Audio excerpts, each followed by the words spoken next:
Their smirks hit me like an invisible slap, a reminder of my place in their eyes. Weak, worthless. Every number I calculated, every contingency I planned, was now just a punchline in a room filled with cold fluorescent light. The reports were distorted, my words twisted, and suspicious eyes were fixed on me, daring me to prove myself. I felt the anger not flare, but solidify. It froze into something sharp as steel, heavy with purpose.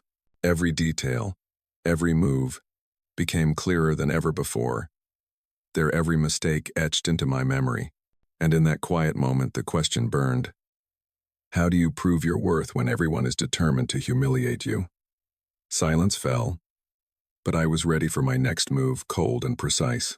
I am Sergeant First Class Arthur Bishop, a U.S. Army logistics specialist. I'm the guy who rarely sees the front line but is always responsible for making sure everything behind it runs smoothly. Every brigade, every training exercise, every operation if the supply chain breaks. The consequences fall on my shoulders. I don't seek the noise or the glory, but I understand the value of every small detail on a battlefield map. Today, the Tactical Operations Center, the TOC, was crammed. The dry air of the California desert seeped through the windows, mixing with the smell of hot plastic from the monitors and maps. The cold fluorescent light beat down, making every face in the room a more stressed version of itself. 0 hour for Operation Desert Fury was approaching. In the center of the room, First Lieutenant Ryder Stone, confident to the point of arrogance, was presenting his plan. Steel Talon, a blitzkrieg-style assault, using his scout platoon's mobility to punch through Op 4's lines and seize key objectives before the enemy could react. People nodded, smiled, approved. I remained silent, watching every detail he was overlooking. When my hand went up, the room fell silent. I picked up a laser pointer and aimed it at a thin red line on the map, the main supply route, the MSR. Your plan is impressive, Lieutenant, I said, my voice even. But this MSR runs through Coyote Pass. It's a natural bottleneck. Terrain data shows it's a perfect ambush point. If Op 4 blows the bridge there, your platoon will be completely cut off in 24 hours. No fuel, no water. The atmosphere in the room grew heavy. Ryder Stone spun around, and I saw that familiar smirk. He looked at me as if I were an insect that had just crawled onto his clean map. The smirk spreading across his face as his voice boomed through the room. Your job, Sergeant, is to count beans and bullets, not to draw up strategy. Go finish your Excel spreadsheets. Leave the war to the trigger pullers. A few chuckles echoed in the room. The anger in me didn't flare. It settled into a block of ice in my chest. I looked him straight in the eye and said nothing. Silence can be louder than any retort. Colonel Carver broke the silence. Noted, Sergeant Bishop. Then he turned to Stone. Lieutenant, proceed with the plan. I sat down, saying nothing. But in my mind, every route, every option, every risk was being filed away. I was angry, but it was a cold anger. This wasn't the time to fight back with words. This was the time to prepare for the next move. I would prove my point, not with shouts or arguments, but with action. I returned to my office, a makeshift room set up right behind the TOC, filled with filing crates and the low hum of servers. 4 plywood walls, the smell of old paper and desert dust seeping through every crack. On my desk, amid a mess of paperwork, was a single black and white photograph. My father, a warrant officer in the Quartermaster Corps, taken during his final year of service. His words had been drilled into me since I was a kid. Arthur, remember this. A round hits its target, not just because the shooter is good, but because someone did the math to get that round into the right hands at the right time. Those words were my guiding principle. They saw me as a bookkeeper. But behind the numbers, I saw the roads. They thought I just counted bullets. But I saw the entire supply chain, the lifeblood of an army. I opened my laptop and launched a piece of software few in the brigade even knew existed. Logasim V. A a military logistics simulator I'd spent hundreds of hours with. In there, I wasn't an anonymous sergeant. I was a player on a chessboard that spanned hundreds of miles. I dissected every campaign, from the frozen deaths of the German army at Stalingrad to the lightning advance of Desert Storm. I sat there, analyzing operations based on 1,000 variables: terrain, weather, fuel consumption, even troop morale. I entered the parameters of Steel Talon into the system. The result came back in minutes, just as I'd predicted. A red line on a graph plummeted, showing Stone's combat effectiveness dropping to 0 after just 36 hours. Failure was a certainty. The system even flagged Coyote Pass as a fatal funnel. I had no intention of showing this report to Colonel Carver. He had already made his decision. Protesting now would only make me look like a sore loser. Instead, I started making my own moves. I opened a new file and named it Operation Phantom Supply. I pulled out old geological surveys of the area, documents the younger officers skimmed over as outdated.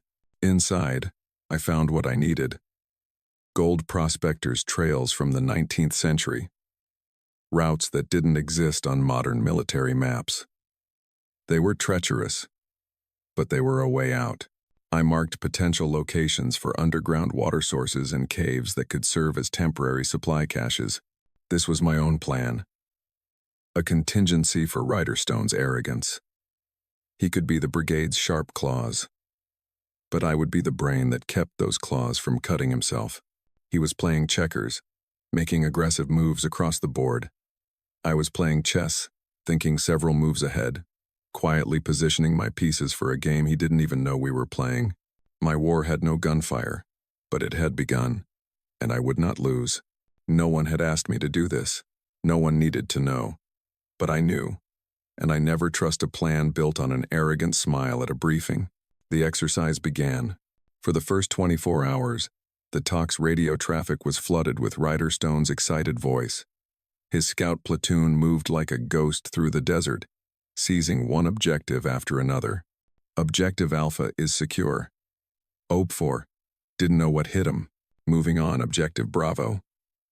No resistance. In the TOC, officers were clapping each other on the back.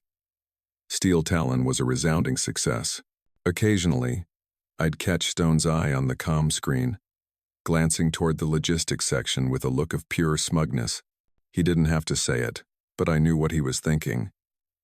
See, paper pusher? This is how real soldiers fight. I said nothing. I just quietly cross-referenced his fuel consumption reports with my projections. They were a near-perfect match. He was burning fuel faster than he thought, just as I had calculated. The clock was ticking. On the morning of the second day, at 0600 hours sharp, a simulated explosion echoed, loud enough to shake the entire camp. A few minutes later, the drone feed filled the main screen in the TOC. A plume of black smoke rose from Coyote Pass. The bridge was nothing but a pile of rubble. The MSR, the supply lifeblood, was completely severed. In the TOC, the murmurs died into a tense silence. The numbers flashed on screen. 12 hours of fuel remaining. 12 hours of water. Stone's forces were stranded deep in enemy territory, dozens of miles from the rear. Stone's voice roared over the radio, the confidence gone, replaced by anger and a hint of panic he was trying to hide. What the hell is going on with logistics? Why wasn't this stuff pushed up sooner? This is on you people. I almost laughed. The blame game, the classic response of a man who can never admit he was wrong. We need a new supply route. Now, Stone yelled.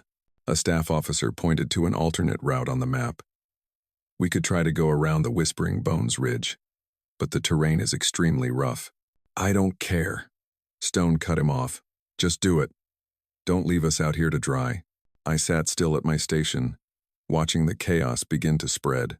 They were trying to fight a fire with a half-baked plan, a knee-jerk reaction born of fear. Meanwhile, on my laptop screen, Operation Phantom Supply remained, calm and orderly. The old trails, the secret caches, Everything was ready. They didn't need me yet, but they would.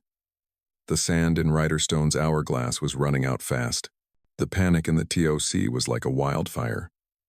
It started with a single spark and quickly spread, burning away all rational thought. Their half-baked plan to resupply stone over the Whispering Bones Ridge failed miserably. 2 trucks got bogged down in the sand. Another was ruled hit by an ambush. Their efforts only made the situation worse.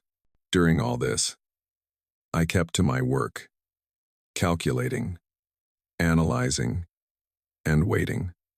But I never expected the next threat to come not from Stone's incompetence, but from within my own unit. Specialist Donovan Finch, a sharp young soldier, but always restless, always ambitious. I'd mentored him, showed him the ropes, but I could see the impatience in his eyes. Finch looked at officers like Stone with admiration, craving their spotlight. He saw me as a boring old boss, an obstacle on his path to promotion, and he chose this moment to make his move. In the heat of the crisis, Colonel Carver demanded an emergency report on our total remaining fuel reserves. I tasked Finch with double-checking the final figures before I submitted it. 5 minutes later, I saw Finch walking out of Stone's tent. I didn't think much of it at the time, but half an hour later, when Colonel Carver summoned me to a private meeting, I knew something was wrong.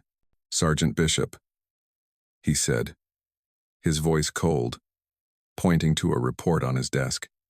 "This report shows our fuel inventory is 30% lower than what you reported this morning. How do you explain that?" I was speechless. I looked at the report. My signature was there, clumsily forged, and the numbers had been altered.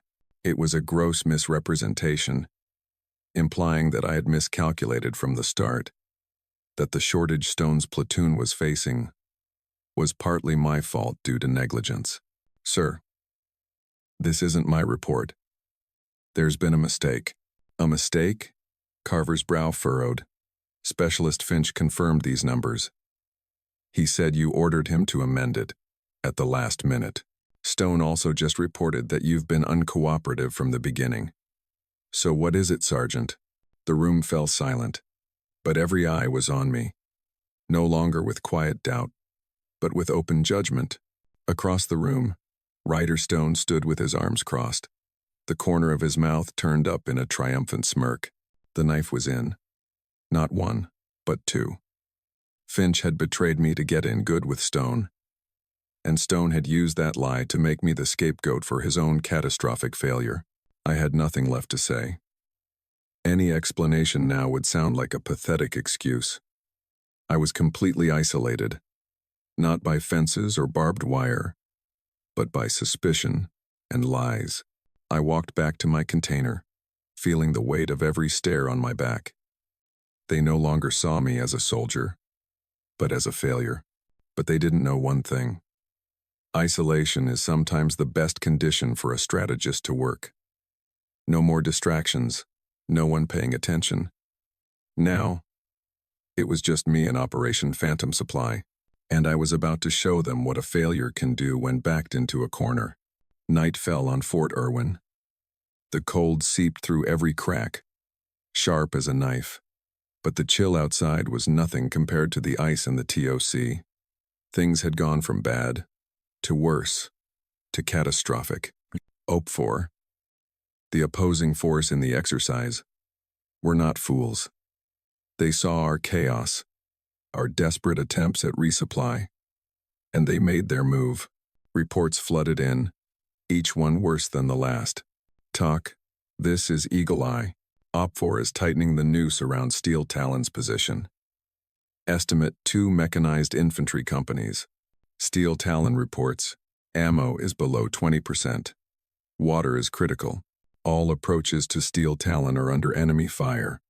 All rescue attempts have failed." Steel Talon was no longer a plan. It was a death trap, and Stone's platoon was the bait. On the main screen, their position was a lonely blue dot, surrounded by a sea of red dots that were closing in. It was only a matter of time. The arrogance was long gone from Ryder Stone's face. Now, His voice over the radio was just a strained plea of exhaustion and desperation. "TOC, we need support. We can't hold out much longer." No one answered. Not because they didn't want to, but because they couldn't. Every option had been proposed and dismissed. Air support? A sandstorm was moving in. Artillery? The range was too close. The risk of friendly fire was too high. A breakout? That was suicide. The silence in the TOC was heavy as lead. The ticking of the digital clock on the wall seemed to be counting down to humiliation. Just then, Colonel Carver stood up. He didn't yell. His voice was low and even, but the disappointment in it was worse than any roar. He slammed his hand on the table. Not hard, but enough to make everyone flinch. 2 hours, he said, his gaze sweeping the room. I'm giving you all 2 hours to find a solution. Any solution. If nothing changes in 2 hours, I am calling an end to this exercise. He paused, letting his words sink in. And it will go down as the most catastrophic failure in this brigade's history. Am I clear? No one dared to speak. 2 hours. 120 minutes. To salvage the honor of an entire brigade and the simulated lives of a platoon. Desperation had peaked. They were out of ideas. That's when I knew my moment had come. I stood up from the corner where I had been sitting in silence, observing for hours. Every eye turned to me.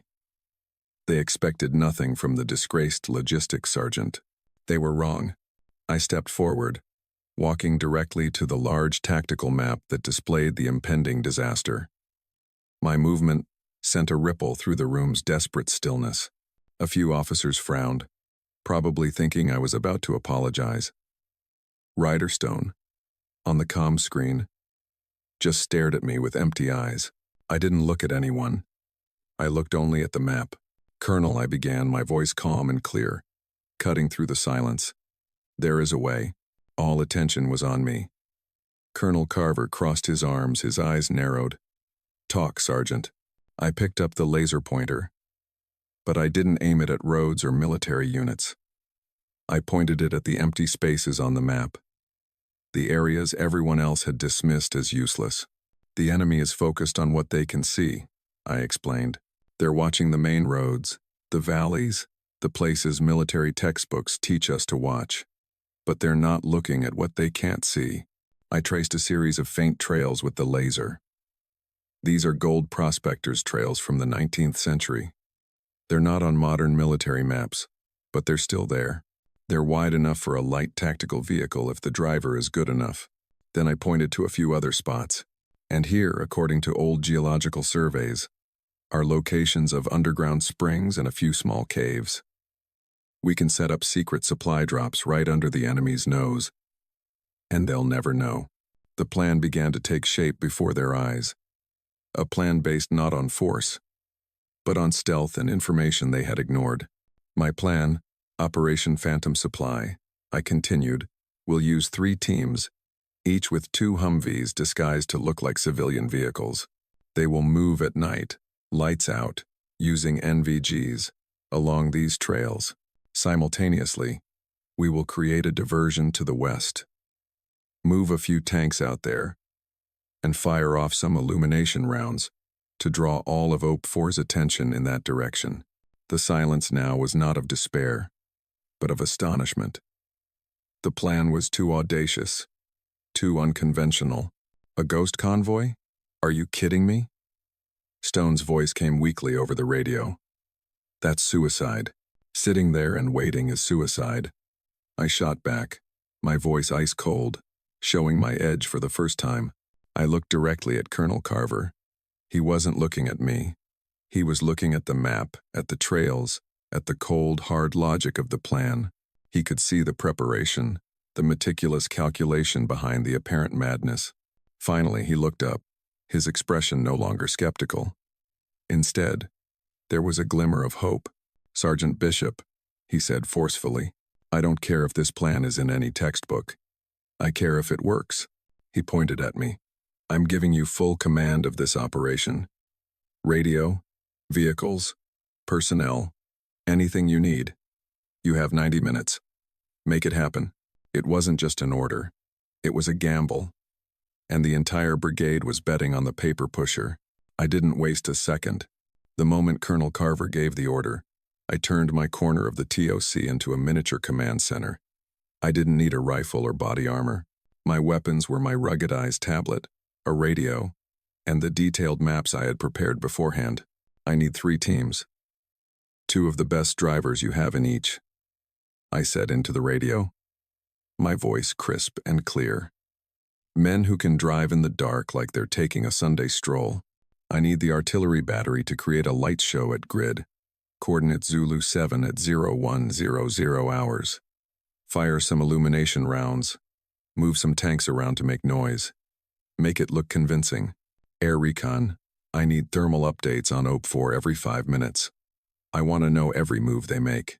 The orders were given calmly, precisely, without a hint of hesitation. The soldiers, from officers to privates, were surprised at first. But then they recognized the absolute confidence in my voice. They got to work. At 0030 hours, 6 camouflaged Humvees, loaded with water, fuel, and ammunition, rolled silently into the desert. They didn't move in a convoy but split up, each one a ghost gliding through the night. I tracked them as small green dots on my tablet, coordinating them like a chess master moving his pieces. Phantom 1, take the left fork at the next rock formation. OP4 patrol 500 meters to your east. Phantom 2, maintain speed. You're on schedule. At 0100 hours sharp, the sky to the west lit up.